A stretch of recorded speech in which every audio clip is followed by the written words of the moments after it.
Assalamualaikum warahmatullahi wabarakatuh. Saya Riani Raiba. Hari ini kita kedatangan seseorang yang betul spesial. Beliau ini adalah perempuan yang penuh dengan inspiratif, yang pastinya aktif dalam dakwah, pelayanan kesehatan, serta salah satu pemberdayaan masyarakat di Kabupaten Lahat. Baik, kalau gitu, siapa lagi kalau bukan Dokter Laila Holik MK. Selamat datang Ibu Dokter. Apa kabar? Alhamdulillah, luar Masya biasa. Allah, luar biasa sekali Ibu Dokter ini ya. Ibu, enaknya dipanggil apa ya? Apa aja, Ibu Iya, Dokter aja. Luar biasa sekali Ibu Dokter. Dalam episode kali ini, Ibu, hari ini kita akan membahas perjalanan panjang tentang Aisyah. Ibu ini adalah Ketua Pimpinan Aisyah Daerah Kabupaten Lahat, betul? Ya, Masya Allah, luar biasa sekali ya. Beliau ini adalah sosok yang inspiratif. Tentunya banyak sekali motivasi dan inspiratif untuk kalian semua. Harus kalian implementasi bersama-sama dari Ibu Dokter satu ini. Ibu, yang mau saya tanyakan nih, untuk satu kali pertanyaan yang pastinya ini semua di sana akan banyak sekali pertanyaan untuk Ibu. Salah satunya adalah, Ibu, bagaimana cara Ibu mengatur waktu? Begitu banyak peran yang Ibu ambil, peran mulia dari Ibu selaku Ketua Pimpinan Daerah dari Aisyah, dari Kabupaten Lahat. Sekaligus nih, saya dengar Ibu juga adalah seorang dokter dari klinik Alia Medical Care juga. Ibu juga adalah seorang istri dari suami yang pastinya sosok yang luar biasa hebatnya. Bagaimana cara Ibu mengatur waktu dan menjaga keseimbangannya tersebut? Alhamdulillah, terima kasih. Luar biasa Allah berikan kenikmatan sempat waktu ini.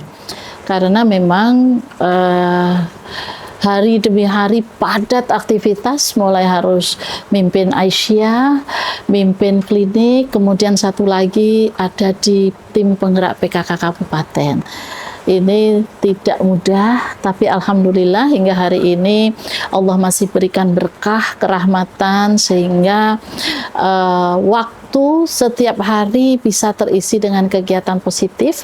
Prinsipnya, sisa umur harus menjadi umur yang bermanfaat, menjadi manfaat untuk sekitar kita.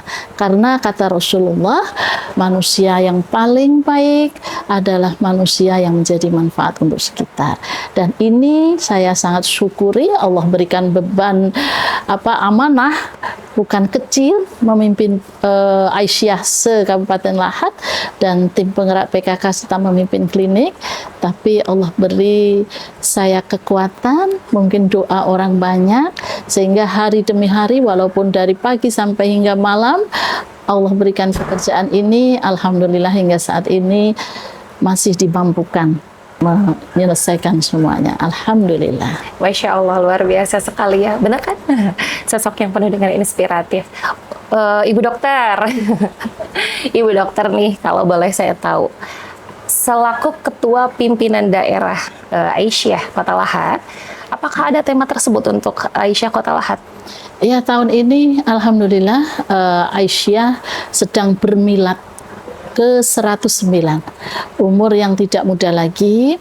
Tanggal 19 Juni yang lalu kami melakukan resepsi tingkat nasional ya, dan insya Allah besok pagi kita akan melaksanakan resepsi tingkat Provinsi Sumatera Selatan, pimpinan wilayah Aisyah Sumatera Selatan yang mempercayakan kepada kami pimpinan daerah Aisyah untuk melaksanakan kegiatan tersebut.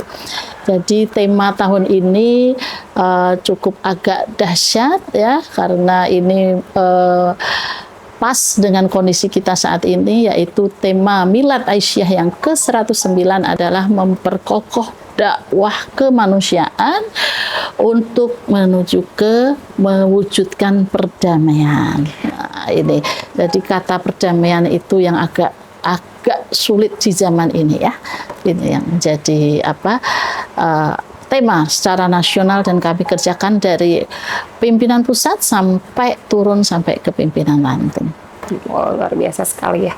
Kalau boleh tahu, Bu, bagaimana cara Ibu selaku Ketua Pimpinan Daerah Kota Lahat Aisyah ini untuk mengimplementasinya di Kota Lahat ini, Bu? Ya, jadi dakwah kemanusiaan ini kalau di Aisyah ini dakwahnya harus amar ma'ruf nahi munkar, kemudian dakwahnya harus birrahmah, ya, dengan penuh kasih sayang, ya. Jadi kita menjadi rahmatan lil alamin, membawa berkah untuk semuanya. Dan implementasi keperdamaiannya artinya apa? Damai itu bukan hanya berhenti konflik. Kalau kita bicara damai, konflik berhenti, itu namanya damai, bukan itu. Tapi Aisyah memandang yang disebut segi perdamaian itu adalah bagaimana menempatkan rasa adil itu untuk seluruh warga. Jadi no one left behind. Semua kita punya hak untuk rasa adil itu. Adil di dalam mengungkapkan rasa, adil bersuara, adil dalam mendapatkan hak-hak, serta adil dalam menempatkan kewajiban. Nah, ini yang akan terus kita kerjakan di Aisyah. Bagaimana kami membiasakan ibu-ibu untuk bagaimana kita memandang segala sesuatu itu secara adil pada tempatnya. Bahwa semua orang memiliki hak dan kewajiban. Nah, ini harus ditempatkan pada porsi yang sebenarnya. Nah, ini tema kita tahun ini. Semoga Aisyah Lahat bisa menjalankan melalui banyak program, karena program Aisyah ini platformnya dari pusat ini sangat banyak. Dan tahun ini kita meluncing banyak sekali posbakum. Kalau di Aisyah Lahat punya kegiatan yang namanya BIKSA, ya, Biro Informasi Konsultasi Keluarga Sakinah Aisyah. Jadi kami mendampingi teman-teman yang sedang mendapatkan perundungan, sedang mendapatkan kekerasan apapun bentuknya, ya, perempuan-perempuan marginal, perempuan-perempuan du'afa mustad'afin, dan orang-orang marginal lainnya akan kita rangkul bersama. Kemudian bagaimana mereka bisa mandiri bersama-sama kami dalam mensyukuri rahmat Allah dan kemudian bisa berkarya untuk negeri ini. Luar biasa sekali ya, seperti tadi Ibu bilang bahwa adil itu yang harus diperjuangkan seperti sila Pancasila kelima ya Bu ya. Keadilan sosial bagi seluruh rakyat Indonesia. Wah, luar biasa sekali ya Bu. Ibu dokter, luar biasa. Ibu dokter nih, ya ingin saya tanyakan kembali nih Ibu ya. Tadi kan saya lihat nih di sini Ibu banyak sekali penghargaan yang Ibu raih, yang Ibu dapatkan. Tadi ada satu tertarik Bu saya, ada penghargaan dari Gubernur Sumatera Selatan sebagai perempuan pelopor bidang sosial budaya Kabupaten Lahat. Ya, alhamdulillah. Aisyah Lahat berhasil meraih juara 1 Festival Nasional di Yogyakarta melalui video kuliner dan cipta lagu. Nah, Ibu, apa inspirasi dan cerita perjuangan di balik prestasi tersebut, Bu? Kalau boleh saya tahu. Oke, alhamdulillah. Dari tahun 2022 pimpinan daerah Aisyah Lahat mendapatkan amanah dari pimpinan pusat Aisyah untuk mengemban program inklusi. Nah, program inklusi ini programnya sangat banyak sekali, mulai dari penurunan stunting, kemudian pencegahan perkawinan anak, pemberdayaan ekonomi, ya, kemudian GETSI, kesetaraan gender dan sebagainya. Jadi program-program ini kami usung, ya, ke desa-desa, ke perempuan-perempuan marginal, kaum-kaum difabel, lansia-lansia marginal dengan berbagai program.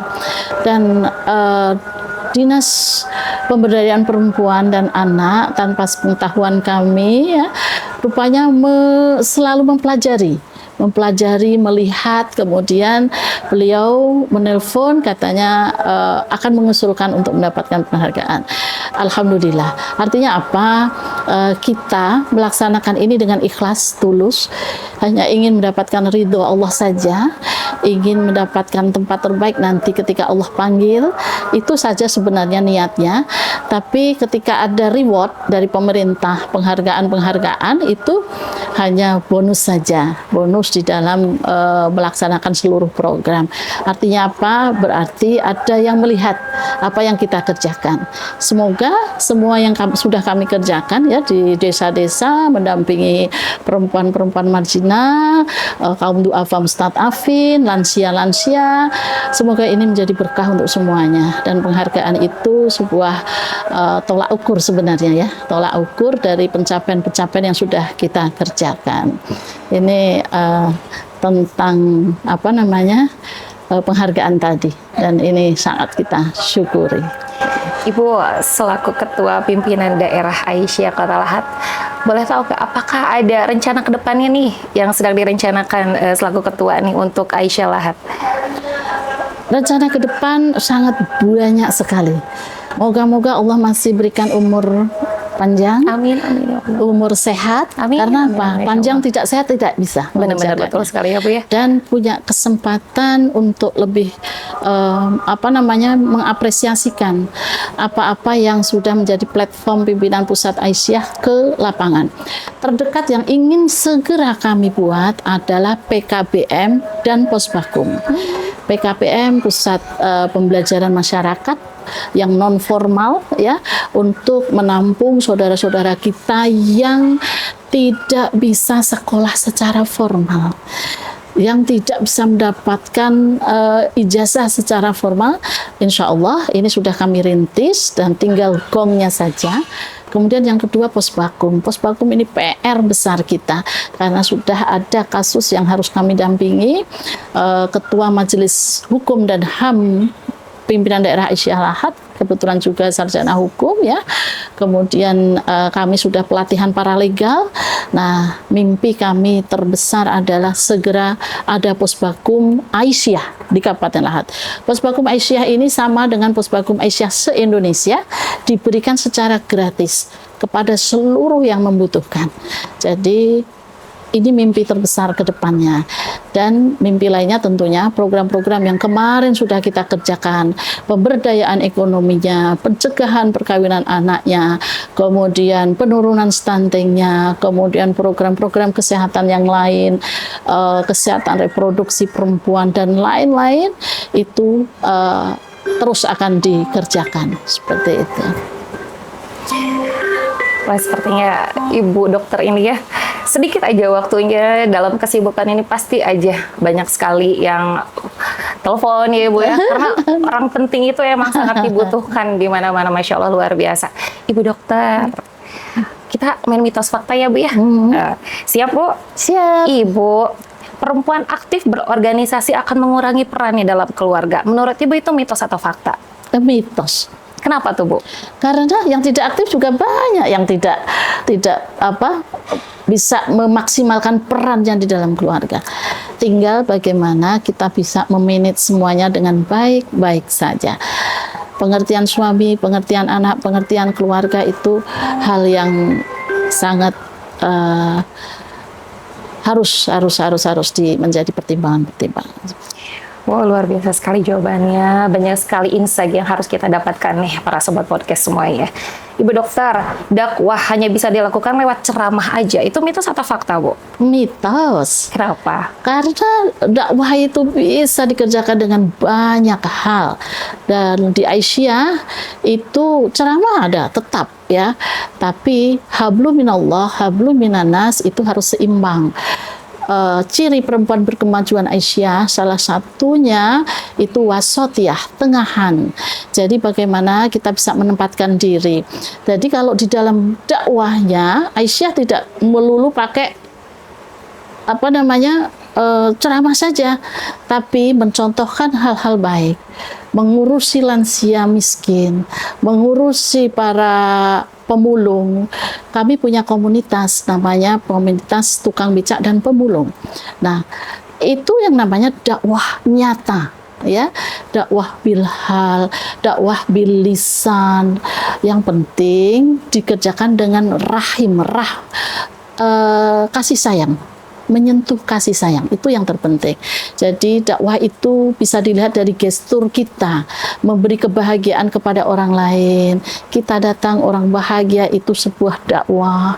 Apalagi kita bisa membuat sekolah lansia, kita bisa membuat Bu Eka Bina Usaha Ekonomi Keluarga Aisyah, kita punya integrated farm untuk penurunan stunting, itu bentuk-bentuk dakwah. Kemudian kita punya panti asuhan, 2 panti asuhan Sakinah Budi Mulia ya.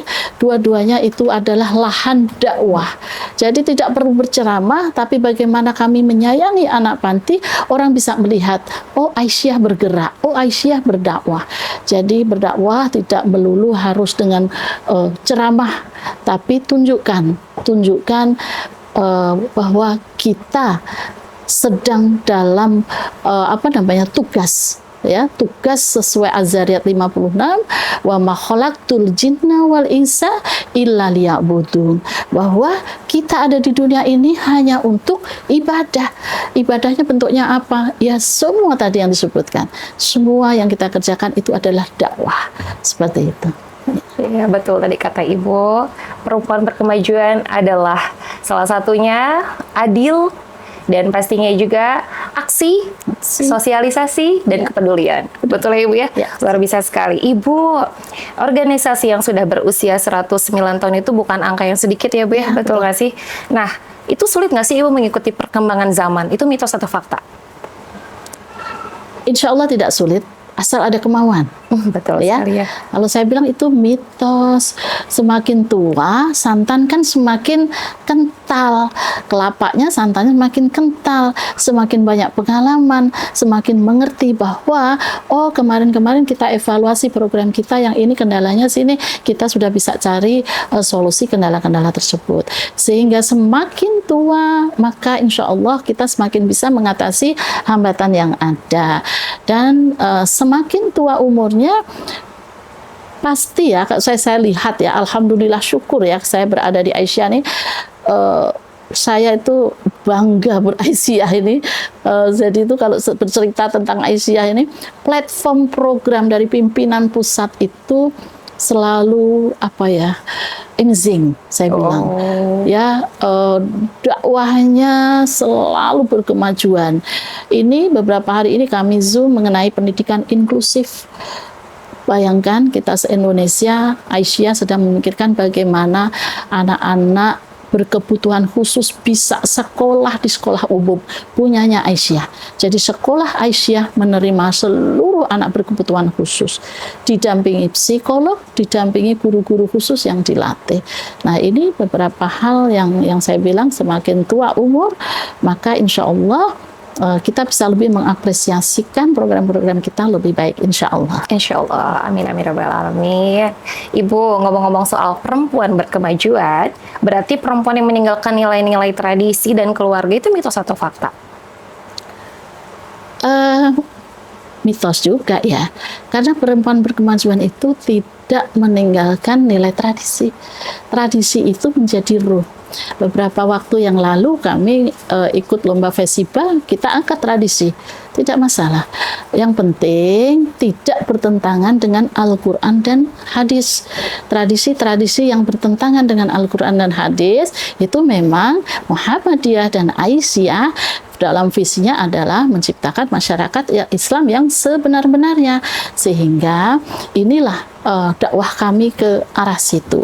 Aisyah dengan perempuan berkemajuannya itu ada langgamnya, karakternya perempuan berkemajuan, iman, takwa, taat ibadah, akhlak karimah. Ini akhlak karimah ini penting.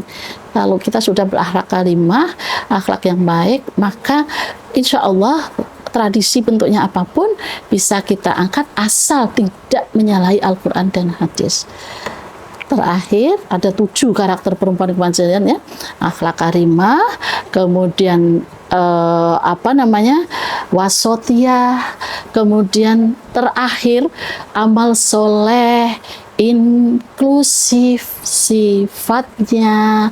Nah ini, jadi karakter perempuan berkemajuan itu dia punya akar yang kuat, berpikiran maju ke depan, tapi tidak meninggalkan etika, moral, kebajikan-kebajikan, tradisi yang ada di lingkungannya. asal catatannya tradisi itu tidak menyalahi Al-Quran dan Al-Hadis. Demikian. Tadi Ibu menyanyikan lagu Perempuan Berkemajuan. Wah, luar biasa sekali. Ibu, itu lahir dari inspirasi mana sih Bu kalau boleh tahu? Terus pesan apa yang ingin disampaikan dari lagu tersebut? Jadi karakter Perempuan Berkemajuan ini sudah jadi platform dari pimpinan pusat Aisyah, dan ini kami sebarluaskan untuk meningkatkan ghiroh, ya. Ghiroh itu semangat berjuang, ghiroh berjuang di dalam Aisyah. Jadi 7 karakter itu yang menjadi landasan kami berpijak. Kalau ngaku Aisyah harus iman, takwa, taat ibadah, itu dulu.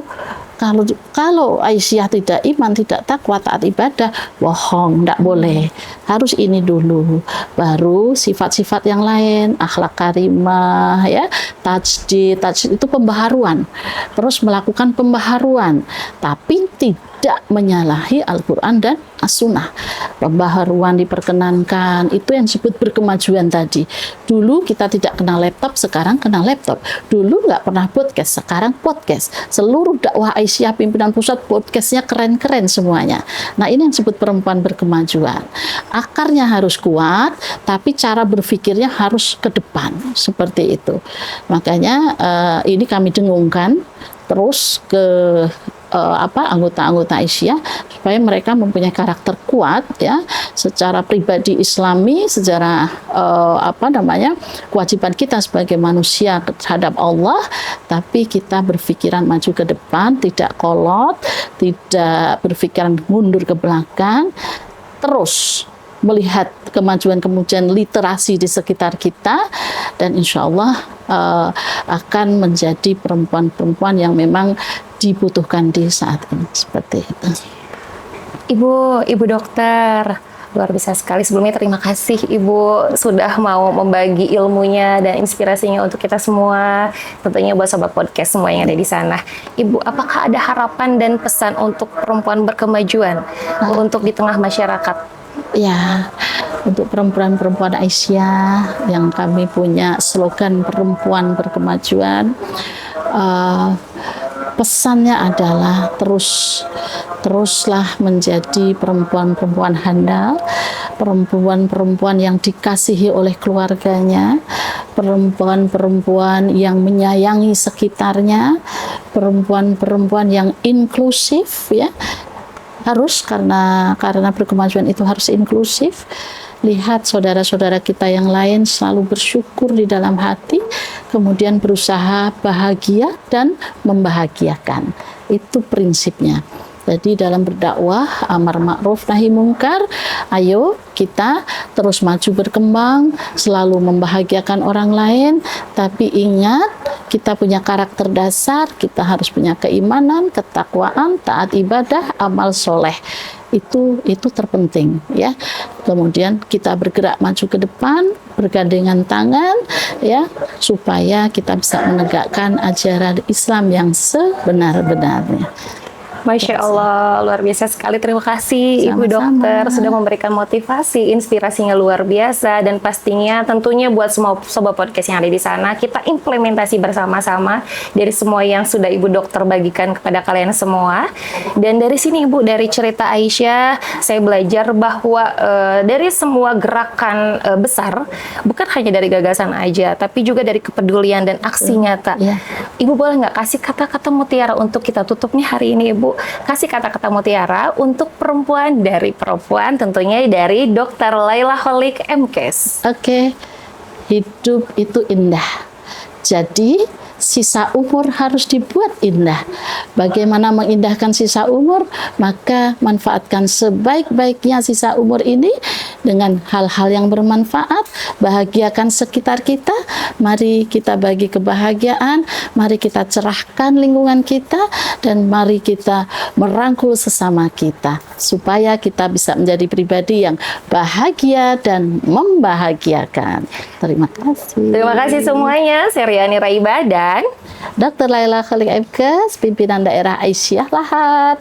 Pamit undur diri. Wassalamualaikum warahmatullahi wabarakatuh. Terima kasih.